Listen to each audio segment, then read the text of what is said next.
Hodín, ba až niekoľko dní práce a je z toho len pár minút slávy. Tak by sa dal v stručnosti popísať osud fanúšikovských choreografií na futbalových zápasoch. Zaujíma vás, ako a kde také choreo vzniká, alebo koľko fanúšikov sa na ňom podieľa? Pozrite sa, čo si pripravil fanklub Viktorie Plzeň na štvrtkový zápas Európskej ligy proti Fenerbahče Istanbul.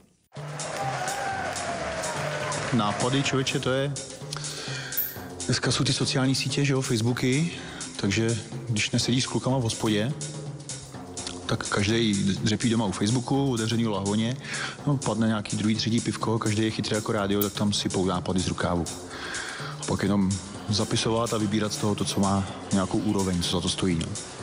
Na předlohy nemáme ku podivu žádného malíře, ale malujeme to sami, i když jsme absolutní antitalentí. Prostě jsme jenom ve skautských příručkách vyčetli, když maluješ krajinu, tak si dáš před sebe rámeček s mřížkou z provázků v měřítku a překresluješ měřítko. Takže tiskárna, vytiskneš, namaluješ si mřížku v měřítku, to samý na plachtu a pak to jenom překresluješ.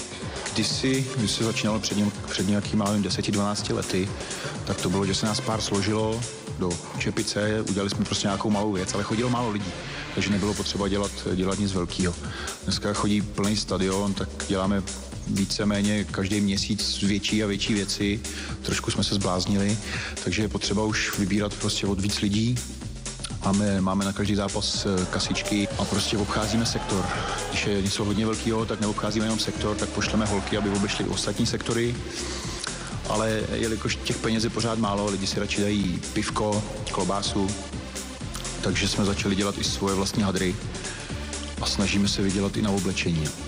S prostorama, s těma je to těžký. Jedeme haly, sklady, po každý někde jinde. Jednou přijde kluk, hele, můžu mít garáže, tak prostě přes noc něco namalujeme v garáži. Můžu mít sklad, který je vyklizený, tak se prostě zaplatí sklad, malujeme ve skladu. Víceméně po každý se maluje někde jinde. Jelikož teďko to lidi docela baví, tak se snažíme to dělat na každý zápas. Ale asi to takhle nebude fungovat věčně, protože když nejsem v práci, tak jsem na dílně maluju choreo a doma se na to zrovna netváří. A u chlapců je to obdobný, ty si buď vezou přítelky sebou, a nebo prostě řeknou, hele, nemůžu, sorry, takže se tady vystřídá za tu sezonu třeba 30 lidí a každý z nich přijede třeba jednou nebo dvakrát.